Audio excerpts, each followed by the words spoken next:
is the Johnson family values.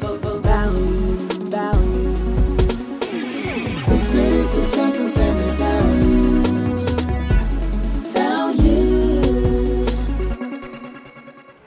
Hey YouTube, I'm Justin. Candace. I'm Kyle. And this is baby Mariah. And welcome to the Johnson Family Values. We would love for you to be a part of our family, so go ahead and subscribe and hit that notification bell so you don't miss any uploads from us. Also, make sure you give this video a thumbs up and comment below the kind of content you want to see from us, and we'll be more than happy to film it for you.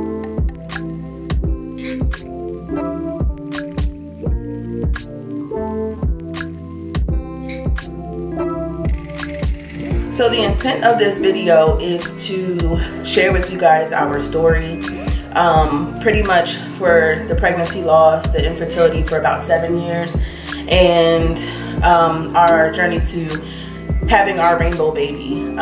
We just wanted to encourage a lot of people who are going through what we went through. It was a tough, heartbreaking, depressing situation, but God gave us a miracle, and we just wanted to share with you guys and give you hope. So just to give you a little background about us, in 2008 we had our son. He is now 11, as you can see. His name is Kyle.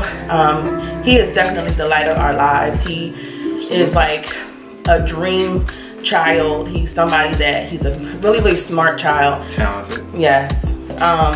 He's just amazing. You know, and then in 2011, we decided to get married and become a family. And then our family expanded. Well, we knew that it was going to expand because we found out that we were going to have a baby. And we were very excited, like super excited. Like, we told everybody. Yeah, we told everybody like real fast. Like we weren't supposed to, and we knew we shouldn't have, but we like, we're too excited to the point where we could not hold it. But just to kind of tell you how I found out I was pregnant with that baby, it was a Sunday morning, and prior to that, I want to say maybe like the Wednesday before, I took a pregnancy test and it came out negative. I was a little devastated because I wanted my children to be close in age. Being that we had Kyle out of wedlock, we didn't want to get pregnant right away. We wanted to be married when we had our second child, but it was like, you know, we didn't want our children to be too far apart in age. So I was a little devastated when I found out on that Wednesday that I was not pregnant. But then something told me that Sunday morning to take a test, and it was about 6 o'clock in the morning. Yes, and it was a digital test, I believe, right? The one that said pregnant or not pregnant. And it was literally, it came up, like the result came up within a minute, and it was pregnant. And I'm like, well, wait, 4 days later, like, how did the result change? But we were so excited to the point where we woke Kyle up out of his sleep to tell him that he was having a brother or a sister. And we were just really, really excited. That same day we told our parents. Yes, we did. And a few friends, very close friends. And it was just like, we were really, really excited. We were scared because we were only married for 9 months. We wanted to enjoy our pregnancy, our marriage, but we were just excited that our son was going to have a sibling. We were going to have another child. We were praying for a girl, but we were really praying for a healthy baby, so it really didn't matter. You know, we went throughout the few weeks after finding out that I was pregnant, and one morning, I woke up on a Saturday morning and I was not feeling well, and I just, I went to the bathroom, normal routine.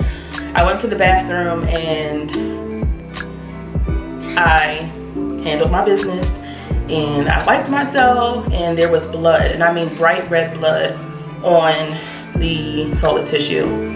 I looked in the toilet, there was little specks of blood in there, and I'm thinking, I don't know what miscarriages are like, so I didn't know the symptoms, I didn't know what was causing it. It was really, really strange though, and I was very alarmed and concerned. So I called the doctor on call at the hospital, and he was like, well, you know, 9 times out of 10, it's implantation blood, or you're just spotting from the baby implanting itself into your uterus, and all these things he was saying. But the minute I told him that the blood was bright red, he told me to drop what I was doing and immediately come into the hospital.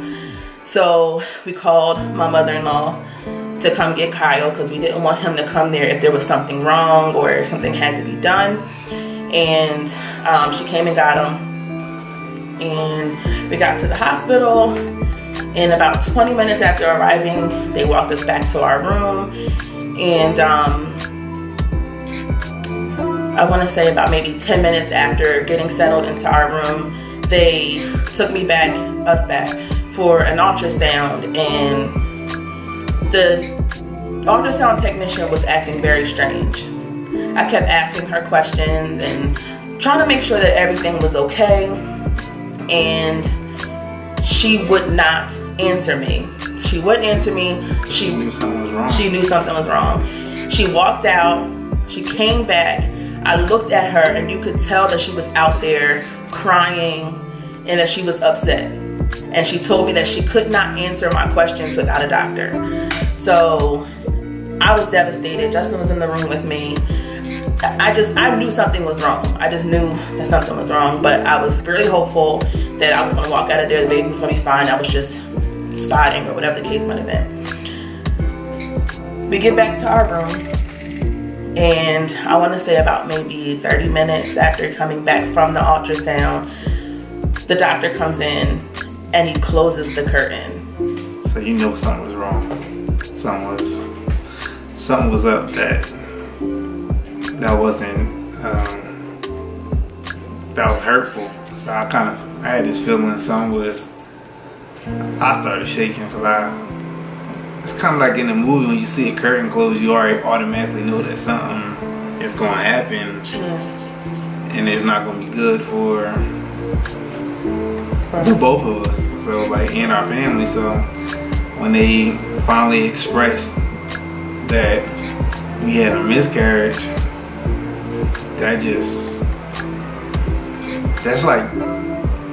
was like the baby was actually like there in our hands, and then that just broke our hearts like completely. Like it just like our hearts just split in half, and that was one of the worst experiences I ever experienced in my life. Yeah. That hurt. It hurt even thinking about it now. Right.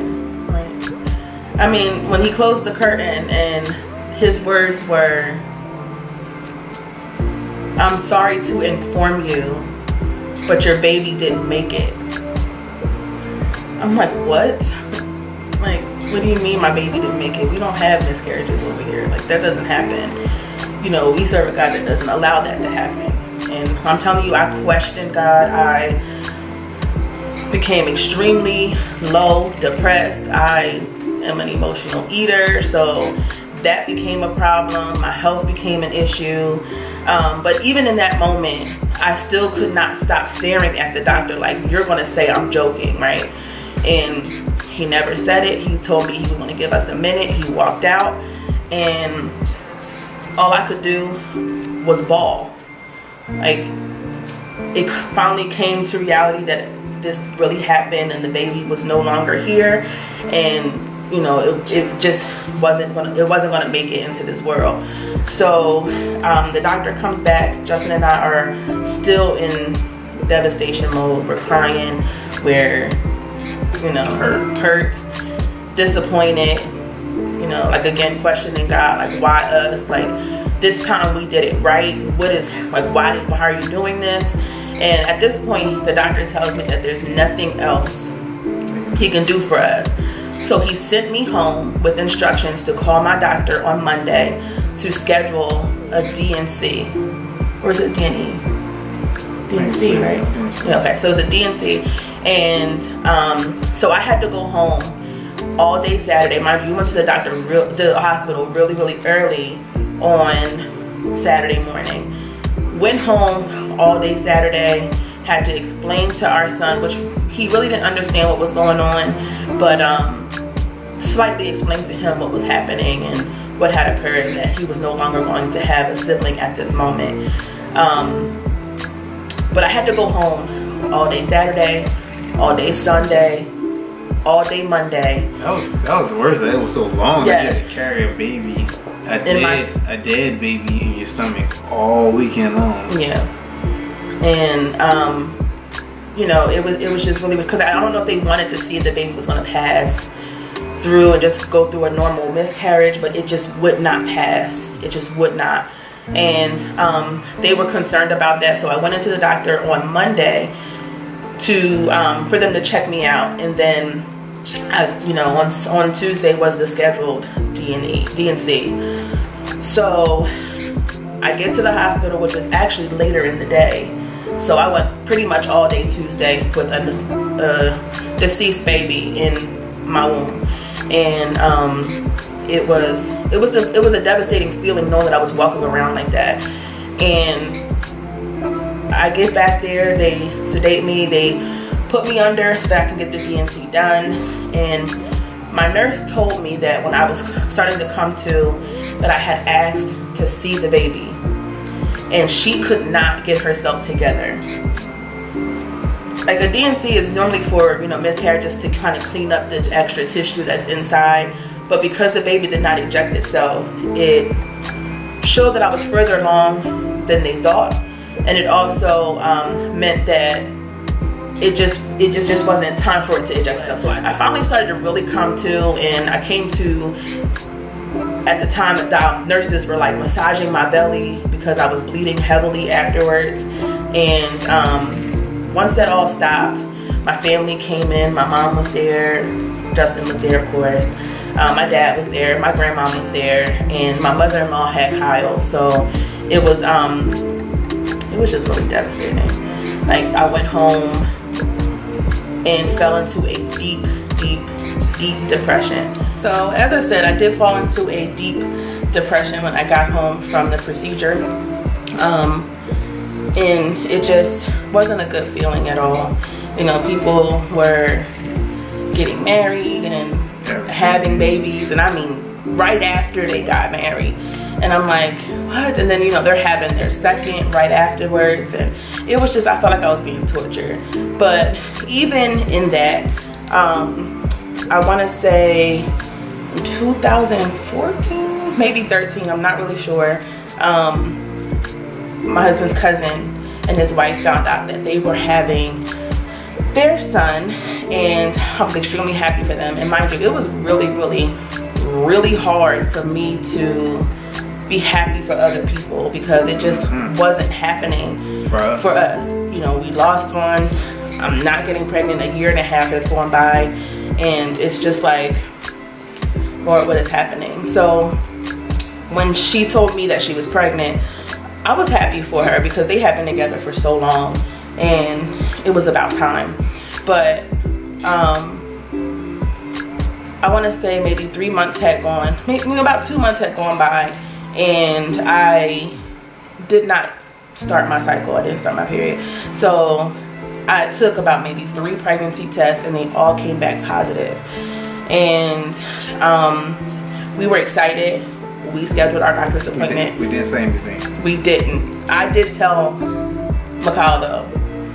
I did tell her, because we were going to be pregnant around the same time, and we were going to deliver around the same time. So, you know, it was something that was exciting for our families. So we get to the doctor. I take a pregnancy test there, which is a regular P test, and it came back positive. And then they drew blood where my HCG level was really low, but that could have just meant that I was really early. So they told me to schedule an ultrasound for about a week and a half to 2 weeks from that date. And, you know, I'm sitting down with the doctor. They gave us our due date, told Mikal what my due date was, and those children would have been, Joel and that child would have been about 2 weeks to a month apart. And, you know, I thought it was going to be really cool because they would have had somebody to play with. Right. And, you know, but that wasn't God's plan. That wasn't God's plan. And we get to the ultrasound, The lady, again, is acting very, very strange. I'm just like, what is with these ultrasound technicians? Why do they act like this? That makes me feel like something's wrong. Like, if you can't tell me, don't give any facial expressions. Just, you know, whatever. But she was acting really strange. She walked out. She walks back in, and she tells me that she cannot see the baby in my uterus.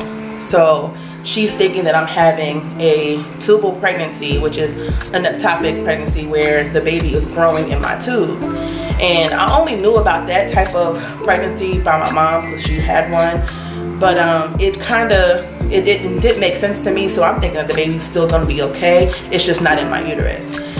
So she checks, she probes again, she checks again, and there's nothing there. Nothing. Like, we see nothing. We see no yolk sac. We see no embryo. We see nothing. There's nothing there. So again, another piece of devastation.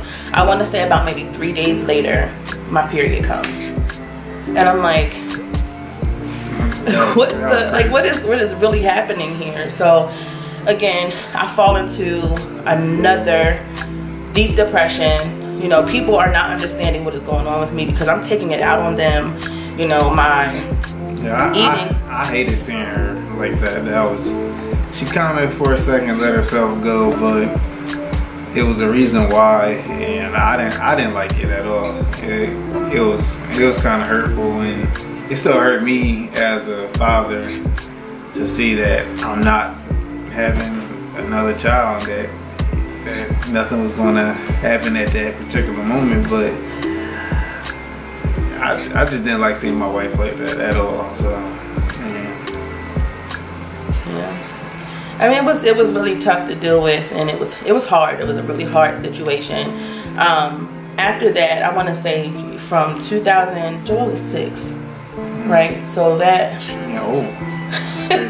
so that was about but he was 5 when we found out. So it was 2014. That was about 2014. So 5 years had gone by, no positive pregnancy tests. Literally, infertility took its place in our house. Like, it was really like a situation where we just were not getting pregnant. And I mean, not using protection, I know that's TMI, but we weren't, and it just was not happening. And when I tell you, everybody around me was getting pregnant, back to back to back to back. And I would look on Facebook, somebody's announcing that they're pregnant. You know, my sister-in-law and my brother had gotten married. I want to say about maybe a year later, they had Cameron. He was only 9 months when she found out she was pregnant with my niece. I love them to death, and I thank God that my brother asked us to be Cam's godparents. But it just was like, Lord, why are you allowing this to happen around us and not for us? And I couldn't fathom, I couldn't understand. So at this point, I kind of just stopped taking pregnancy tests. I was a serial tester. Like, every 3 months, I'm telling Justin to go buy a pregnancy test, and I mean the expensive ones. And it started to get old after a while. That became a tease. Yeah. It was nothing but, me personally, I think it's just constant getting pregnancy tests is a big tease to a woman. And a waste of money. Yeah. Waste a lot of money. Yeah, a waste of money. But we were just at a point where we just stopped trying. We were not even looking forward to it. Mind you, my periods are not normal anyway, so I just kind of stopped. We went to the doctor to see why it wasn't happening, because I just knew it was me. I had gained a lot of weight, and I felt like it was me that just could not carry a baby. I felt like less of a woman. I just didn't like, you know, the feeling. I was depressed. I felt ugly. I just did not feel good about myself. So we went to the doctor, and she told me that everything was fine. I did take a few tests, and she pretty much told me that the tests were fine. Everything was good. I was healthy, even though I was a big girl. I was healthy. She said, but your weight can be a factor in your infertility. So I'm like, all right. January 2018 comes, and I decided to make a few changes with my health. We have a special guest, guys, but again, like I said, in January of 2018, I decided to make a few changes when it comes to my health, and I started eating right. I started to exercise consistently every day for at least an hour, hour and a half, and I lost 57 pounds. I want to say up until May of 2018. But in March, I went to see our doctor, well, my OBGYN, and I wanted to see exactly why I wasn't getting pregnant again. My period started to become very normal, and I mean every month, like clockwork. It came every month, which is not normal. For the past 5 years, it was not normal for it to be normal. So she's like, it's a good thing that your period is normal, but I'm letting you know that it's gonna be tough for you to get pregnant. You need to lose more weight. Being told that I can't get pregnant because I'm a big girl was a little bit more devastating. She did say that it does happen, and that she's had plenty of plus size pregnant women come through her office, but it was a little devastating to know that she was not hopeful that me as a big girl could get pregnant.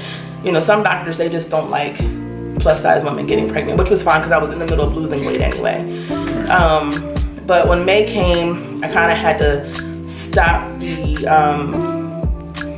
the working out because of a new job that I was starting. We both were starting new jobs at that time, and it was just a lot of time consuming. I was working part-time before starting this job, so now going from part-time to full-time, it took up a lot of my time. And you know, with Kyle and trying to be the woman of the house, cook, clean, and take care of him, take care of Kyle, it was kind of tough. So I didn't gain anything, but I wanted to see my options of how I can get this weight off of me and just live a healthier lifestyle. So in June of 2018, I went to Barrick's clinic to have the gastric sleeve done. And I know quite a few people who have had it done, and it was interesting. He didn't want me to get it done, but I just wanted to see what my options were. And we had a consultation. Justin and my mom were there, and I liked what I heard. You know, the fact that I could get this weight off of me a little quicker than it happening on my own, I wanted to go through with the process. He was very supportive, even though he didn't want me to get it done, but he was very supportive of it. And I went to all of the doctor's appointments, like the psych evaluation that had to be done, and put all that money out. Put a lot of money out. But my biggest thing was, I prayed to God and I asked him, if this is not what you want me to do, Lord, stop it. Like, literally block it somehow, some way. I'm thinking he's gonna do it financially. I'm thinking he's gonna try to, you know, just say that I'm not eligible for it, that I can just do it on my own, don't worry about it. And I wanna say, after all the testing was done and after all of my doctor's appointments were done, I get an email from Barrick's clinic saying that it's time to schedule my surgery. So this was Friday in August. This was the last Friday in August, and the email pretty much said to call the office that Tuesday because it was Labor Day weekend. So I'm ready to call, but something just kind of like pricked at my heart and said, just take a pregnancy test to make sure that you're not pregnant, so that you can do the liquid diet that you have to do before I go in for the surgery. I sent Justin to the store to get a pregnancy test, just so I can pretty much make sure that I'm not pregnant. And something just told me, you know, to tell him to go get it. And I told him to get the cheapest one because I was not about to spend a whole bunch of money for a negative pregnancy test. So FaceTime when he got there, I told him which one to get, and he brought it Saturday night. And like clockwork, every morning on a Sunday, like, but even just on clockwork, my pee schedule is like clockwork. Every morning at 6 o'clock in the morning, I'm waking up to go to the bathroom. So I'm like, all right, let me take the test. And I put the test on the counter after taking it, and I'm literally not even caring about it. I know it's negative. I'm not even looking at it. But let me just kind of rewind for a second, because when I went for the consultation and I told my mom that I was approved for the surgery, the first thing she says to me is, watch, you're going to get pregnant now that you're scheduling this surgery. And I was like, no, I'm not. Like, it's been 7 years since the miscarriage when I was actually pregnant, and 5 years since the chemical pregnancy, so I'm really not gonna get pregnant, and I doubt it. So I took the test, I laid it on the counter, I'm finishing my business, and I get up. I literally almost walked out of the bathroom without looking at the test, but I looked down, mind you, I'm still probably half asleep, but I looked down at it, I looked and I kind of rolled my eyes like, told you it's negative, and I kind of did a double take like, what? Like, this is positive. Like, this is fake. Like, this is one of them little tests that you can get from the trick store, and Justin tricked me. So I'm looking at it, I'm stunned, I'm stuck, I'm in shock, like, this is not for real. So I go out into the kitchen where Justin is, he's fixing his breakfast, and he's getting ready to go to the gym, and I lay the pregnancy test on the counter. I lay the pregnancy test on the counter, and he's looking at it, getting ready to spit every piece of food that's in his mouth out. And I'm like, yeah, I think this is a joke. And he's like, well, take the other one. So I took the other one, and when I tell you the positive came so dark, within a minute. You know, these tests take like 3 to 5 minutes. So I'm like, yo, I'm really pregnant. I am really pregnant. So I'm like in awe. We're excited again, and we're like, we're not telling anybody until we can confirm it and there's actually a heartbeat. I'm not telling anyone. But lo and behold, we told Kyle. So we told Kyle, and I'll just insert a little clip right here showing you how we told him. It was the cutest thing ever. We were in, what, Texas Roadhouse when we told him. Our favorite restaurant. Yes, we gave him a little card and a gift bag with like a onesie in it. And it was the cutest, his reaction was the cutest thing. So just take a look at this clip right here. You're going to be a big brother.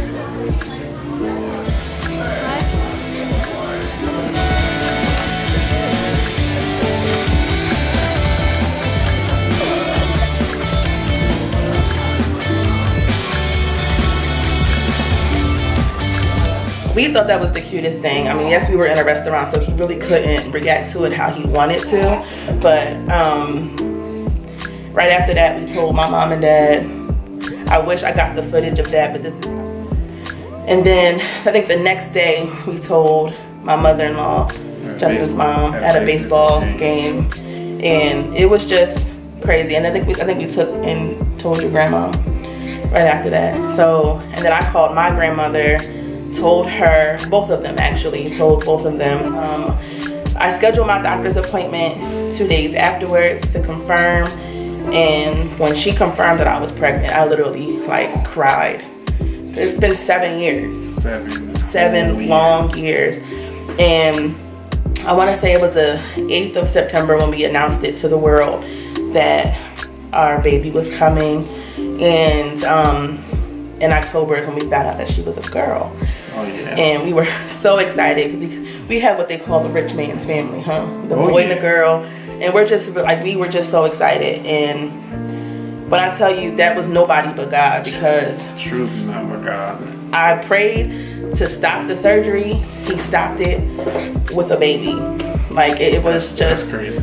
It was so funny. Like, they say God never ceases to amaze us, and He definitely is amazing. Yeah, like, it's just crazy. And then, you know, her due date came. Well, her shower came, and it was a beautiful shower. And then thanks to my, I'll call her my mom. I'll say mother-in-law. That's my mom. Excuse me. But you know, and then her birth, which is going to be another video. We'll do a birth story. But her birth came, and when I was able to finally lay eyes on her, all I could do was cry. And just thank God that I had. And it's in April, and my birthday's in April. Oh, God. We're close. Jeez Louise, they're 5 days apart. Yeah, I'm the 4th, she's the 9th. You know, he wanted her on his birthday, but wasn't gonna happen. But anyway, you know, it was just an amazing feeling.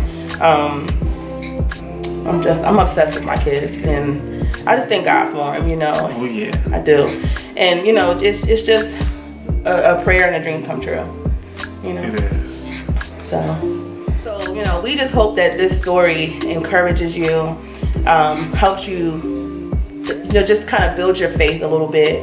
I will say that my faith was tested. I don't know about you, but my faith was tested throughout this whole journey. Trust and process. Yeah. But I just hope that this gave you guys a little bit of hope. If you're going through the same thing, God is able. He will do it. He can do it. If it's in His will, He will do it. So I'm thankful and I'm grateful for Him doing it. And now my little princess is here. You know, I have a completed family. I would love another one. But you know, if that's God's will, I would love another one. It's okay. But I'm happy with what I have right now. So I just hope that this really encouraged you. This video encouraged you. It just made you build your faith up just a little bit longer, a little higher, and gave you the hope that you needed to, you know, even if it's not you carrying your own seed, it could be you adopting or being a mentor for another young child or being a foster parent. It's just, parenting can be in all different ways. But this was this was God's will, and our destiny was to be the parents of Kyle and Mariah, and here we are. So I hope that this encouraged you again, and we just pray that your hearts are touched by our story. So we hope that you enjoyed this video. Remember to subscribe to our channel and hit the post notification bell if you don't want to miss any uploads from us. Also, make sure again that you give us a thumbs up and put your comments below with the content that you want to see from us. Again, we hope that you enjoyed this video, and we will see you in our next video. Oh yeah. Peace.